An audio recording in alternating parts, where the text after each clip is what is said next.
ప్రస్తుతం దీనికి సంబంధించి తీవ్రమైన చర్చ జరుగుతుంది. ఎందుకంటే ఇరాన్లోని అణు విద్యుత్ కేంద్రం సహా 90 లక్షలపై అమెరికా బాంబుల వర్షాన్ని కురిపించింది. దాడిలో 14 మంది మృతి చెందగా 78 మందికి గాయాలయ్యాయి. పేలుడును ధృవీకరించింది ఇరాన్ మీడియా. వరుసగా 3వ రోజు ఇరాన్పై అమెరికా మిసైళ్ల వర్షాన్ని కురిపించింది. చాబహార్, బందర్ అబ్బాస్, బుషహర్, అహ్వాజ్, కునారక్, చోగాడక్ ఈ ప్రాంతాలపై ఎయిర్ స్ట్రైక్స్ చేసింది అమెరికా. చమురు ఉత్పత్తికి అహ్వాజ్ కీలకం. ఇక బుషహర్లో భారీగా న్యూక్లియర్ పవర్ ప్లాంట్లు ఉన్నాయి. ఇన్ఫ్యాక్ట్ న్యూక్లియర్ పవర్ ప్లాంట్ భారీది బుషహర్లో ఉన్నది. భారత్కు కీలకమైంది చాబహార్ పోర్ట్. దానిపైన కూడా దాడి చేసింది. అయితే అమెరికా ఏముంటోంది, మేము దాడి చేయలేదు అంటోంది అమెరికా. కౌంటర్గా ఇటు బహ్రెయిన్, కువైట్, జోర్డాన్, ఖతార్లలో ఉన్న మిలిటరీ బేసెస్పై ఇరాన్ మిసైళ్లు, డ్రోన్లతో దాడికి పాల్పడింది. దానికి సంబంధించిన బ్రేకింగ్ న్యూస్ చూస్తున్నారు. గత 2-3 రోజులుగా ఎటువంటి పరిస్థితి ఉందో చూడొచ్చు. బట్ బిఫోర్ దట్ ఒక్కసారి దాడికి సంబంధించిన విజువల్స్ చూద్దాం.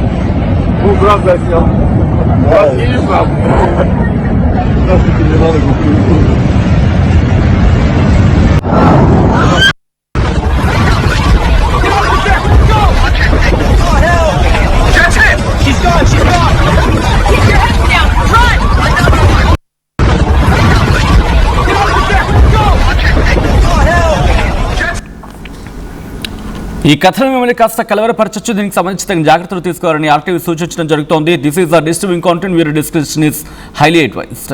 ఆ విజువల్స్ మీరు చూస్తూ ఉన్నారు. గత 2-3 రోజులుగా జరుగుతున్న దాడులకు సంబంధించి ఇటు న్యూక్లియర్ పవర్ ప్లాంట్ దగ్గరలో దాడులు జరిగాయని చెప్పి ఇరాన్ పేర్కొనడం ఇప్పుడు ఈ అంశానికి సంబంధించి మరింత తీవ్రతను అద్దం పడుతూ ఉంది. ఎందుకు బుషహర్ అంత కీలకం అనేది మరి కాసేపట్లో మాట్లాడుకోబోతున్నాం.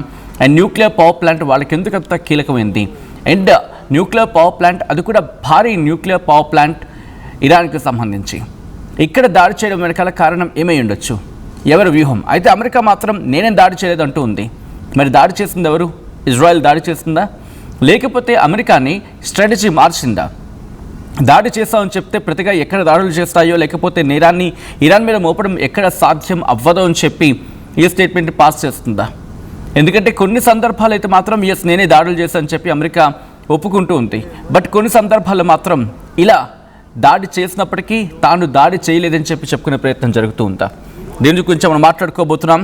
ఇటు కీలకమైన డైరెక్షన్ తీసుకుంది యుద్ధం అనేది వినిపిస్తున్నమాట. ఇరాన్కు బుషహర్ న్యూక్లియర్ పవర్ ప్లాంట్ అత్యంత కీలకమైన వ్యూహాత్మకమైన ఆస్తిగా మాట్లాడుకోవాలి. ఎందుకంటే ఇక్కడ విద్యుత్ ఉత్పత్తి మాత్రమే కారణం కాదు ఇక్కడ. ఎందుకంటే వాళ్ళ న్యూక్లియర్ ప్రోగ్రామ్కి ఇదొక ప్రతీక, ఇదొక ఆర్థిక బలం అండ్ జియో పొలిటికల్గా ఈ ప్రభావం కూడా ఉంటుంది. ఇరాన్లో ఉన్న ఏకైక అండ్ ఇంకా పనిచేస్తున్న అణు విద్యుత్ కేంద్రం ఏదైనా ఉంది అంటే కనుక అది బుషహర్. ప్రస్తుతం విద్యుత్ ఉత్పత్తి చేస్తున్న ఇరాన్లోని ఏకైక వాణిజ్య అణు విద్యుత్ కేంద్రంగా మాట్లాడుకుంటారు బుషహర్. దీని కెపాసిటీ ఏకంగా 1000 మెగావాట్లు. ఎంతండి? 1000 మెగావాట్లు ఏకంగా. ఒక్క మాటలో చెప్పాలంటే ఇరాన్ విద్యుత్ గ్రిడ్కు విద్యుత్ను అందించడంలో కీలకమైన పాత్ర పోషిస్తుంది ఇది. అండ్ ఇదే కాదు, ప్రపంచంలో అతిపెద్ద చమురు, సహజ వాయువుల నిల్వలు కూడా ఇక్కడ ఉన్నాయి.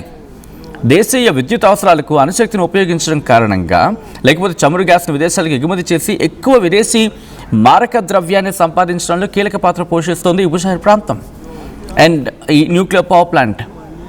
అయితే ఇరాన్ అణు సాంకేతిక సామర్థ్యానికి ఇది ఒక చిహ్నంగా మాట్లాడుకుంటూ ఉంటారు. ఎందుకంటే ఇది ఇప్పటిది కాదు. బుషహర్ నిర్మాణం అనేది ఏకంగా 1970లో జర్మనీ స్టార్ట్ చేస్తుంది. ఆ తర్వాత 1979 ఇస్లామిక్ విప్లవం వచ్చింది. ఆ తర్వాత ఆగిపోయింది.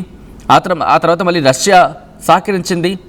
అండ్ ఇది పూర్తవడానికి పూర్తిగా 2011లో పూర్తయింది. ఆ తర్వాత పనిచేయడం స్టార్ట్ చేస్తుంది. దీని ద్వారా ఇరాన్ ఇంటర్నేషనల్ శాంక్షన్స్ మధ్య కూడా తన న్యూక్లియర్ టెక్నాలజీని డెవలప్ చేయడానికి ఏ స్థాయిలో కృషి చేస్తుందో మాట్లాడుకుంటూ ఉంటారు. అండ్ ఈ డెవలప్మెంట్ చేయగలమని చెప్పి ప్రపంచానికి చూపించింది. కేవలం ఇరాన్ ఇంటర్నేషనల్ శాంక్షన్స్ ఉన్నప్పుడు ఇలా చేయగలిగిందంటే ఇంటర్నేషనల్ శాంక్షన్స్ కనుక లిఫ్ట్ అయితే పరిస్థితి ఏంటి? అండ్ ఇది కేవలం ఇరాన్కి మాత్రమేనా కాదు, రష్యాతో వ్యూహాత్మక సంబంధాలకు ప్రతీకగా మాట్లాడుకుంటూ ఉంటారు. ఎందుకంటే ప్లాంట్ని పూర్తి చేస్తుంది ఎవరు? రష్యా. అనే ఇంధనాన్ని కూడా రష్యానే సరఫరా చేస్తూ ఉంది. ఉపయోగించిన ఇంధనాన్ని తిరిగి రష్యాకి మళ్ళీ పంపిస్తూ ఉంటుంది ఇరాన్. అందువల్ల ఇరాన్ రష్యాకి వ్యూహాత్మక భాగస్వామ్యం ఇది. అండ్ పర్షియన్ గల్ఫ్ తీరంలో ఉంటుంది ఇది బుషెహర్ ప్లాంట్. మీరు గమనిస్తే పర్షియన్ గల్ఫ్లో ఉంటుంది.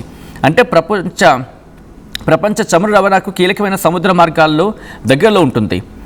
దాని కారణంగా ఒకవేళ ఏదైనా జరిగితే కనుక ఇది మొత్తం ప్రపంచం మీద ప్రభావం చూపిస్తూ ఉంటుంది.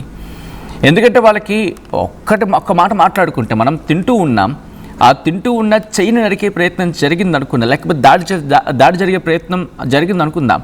ఏం చేస్తారు? వెంటనే ప్రతిదాడి ఉంటుంది కదా, అది కూడా ఎంత ఫియర్స్గా ఉంటుంది. ఎందుకంటే ఆధారం అదే. లేకపోతే తింటున్న ఆ ఫుడ్ వచ్చే రిసోర్స్ని కట్ చేసేస్తే ఏం చేస్తారు? ఎవరైనా ఆకలితో ఉన్నవాడికి ఇంకా ఆర్తనాదాలు కాదు, ఇక వాడి ప్రాణాలు తెగించి పోరాడతాడు. ప్రస్తుతం ఇరాన్ చేస్తోంది అదే, ఇరాన్ చేయబోతోంది అదే అనేది కూడా ఐఆర్జీసీ చెప్తూ ఉన్నమాట. ట్రంప్ ఏమంటున్నాడు? ఇక్కడ నా పరిధి దాటేస్తుంది అని చెప్పి మొన్న అన్నాడు. అండ్ రీసెంట్గా ఇచ్చిన స్టేట్మెంట్లో ట్రంప్ ఏమంటాడు? లేదు వాళ్ళు చాలా ఈగర్గా వెయిట్ చేస్తూ ఉన్నారు. ఈగర్ అనే మాట కూడా కరెక్ట్ కాదు. అక్కడ వాళ్ళు ఇంకా చాలా అత్యవసరంగా వెయిట్ చేస్తూ ఉన్నారు నాతో డీల్ కుదుర్చుకోవడానికి. బ్యాడ్లీ, ఎగ్జాక్ట్లీ, చాలా దే ఆర్ వెయిటింగ్ బ్యాడ్లీ అంటూ ఉన్నాడు. అంటే చాలా దయనీయమైన పరిస్థితుల్లో వాళ్ళు వేడుకుంటున్నారని అర్థం వచ్చేలాగా ట్రంప్ చెప్పుకొస్తూ ఉన్నాడు.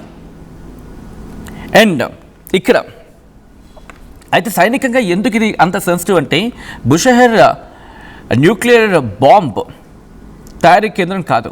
ఇది అణువిద్యుత్ ఉత్పత్తి చేయగలిగే న్యూక్లియర్ రియాక్టర్స్ ఉన్నది ఇది.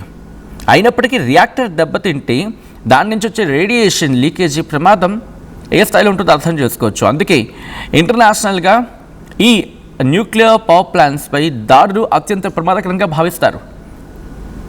అండ్ ఎందుకు ఇప్పుడు ఇది తరచు వార్తలు ఎందుకు ఉంటుందంటే, ఇజ్రాయెల్ ఇరాన్ దగ్గర వీళ్ళ మధ్య టెన్షన్స్ బుషెహర్ పేరు తరచు వినిపించడానికి కారణాలు ఏంటంటే, ఇది ఇరాన్కి వాళ్ళ విద్యుత్ కేంద్రానికి కీలకం.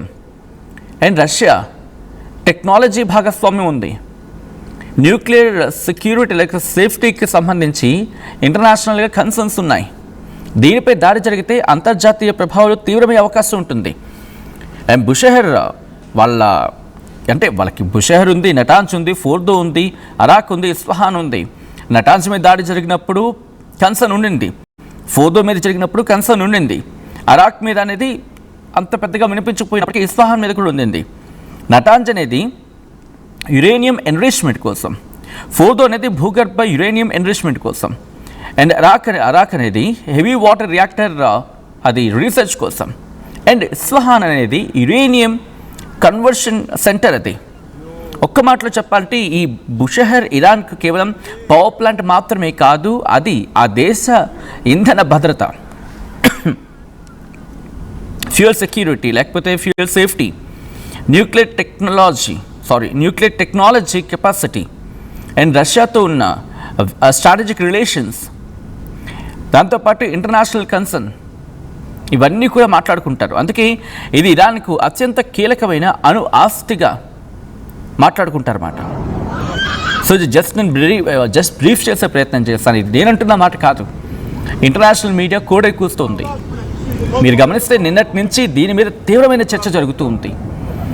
అండ్ మనం కమింగ్ ఎపిసోడ్స్లో మాట్లాడుకున్నాం, మన చాబహార్ మీద కూడా దాడి జరిగింది. అంటే మన చాబహార్ ఎందుకు అంటున్నామంటే, ఇటు చాలా స్ట్రాటజిక్ పాయింట్లో ఉంటుంది. ఇప్పుడు ఈ టాపిక్ అది పెద్దగా కన్సర్న్, బట్ బుషెహర్తో కంపేర్ చేసుకున్నప్పుడు కంప్లీట్గా ఈ టాపిక్కి చాబహార్ అంత కాకపోవచ్చు కాబట్టి నేను పెద్దగా దాన్ని స్పృశించట్లేదు, దాని వైపు వెళ్ళటం లేదు. బట్ బుషెహర్ మాత్రం చాలా కీలకం. చూడండి ఏ స్థాయిలో మంటలు ఎగసి పడుతూ ఉన్నాయో. ఆ దాడితో వాటి చుట్టుపక్కల ఉన్న ప్రాంతాలంతా కూడా ఆహాకారాలతో వాళ్ళు పరుగులు పెట్టారు. మిజైల్స్ వచ్చి దాడులు జరుగుతూ ఉన్నాయి.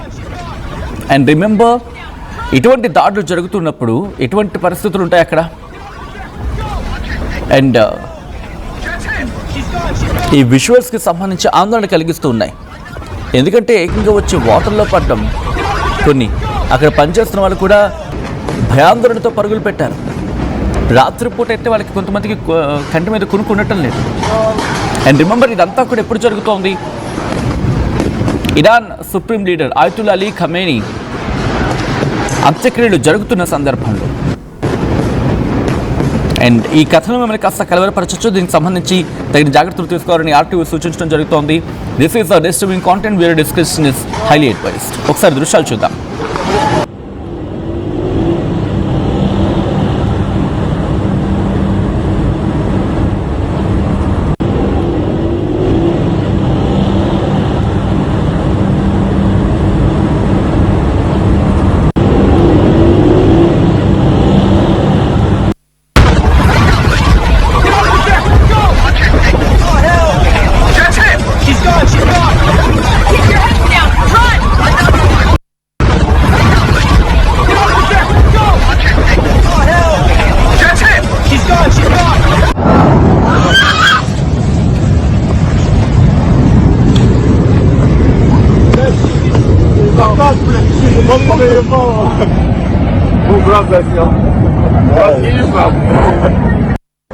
И малемас. Йо, А ты иман. откуда ты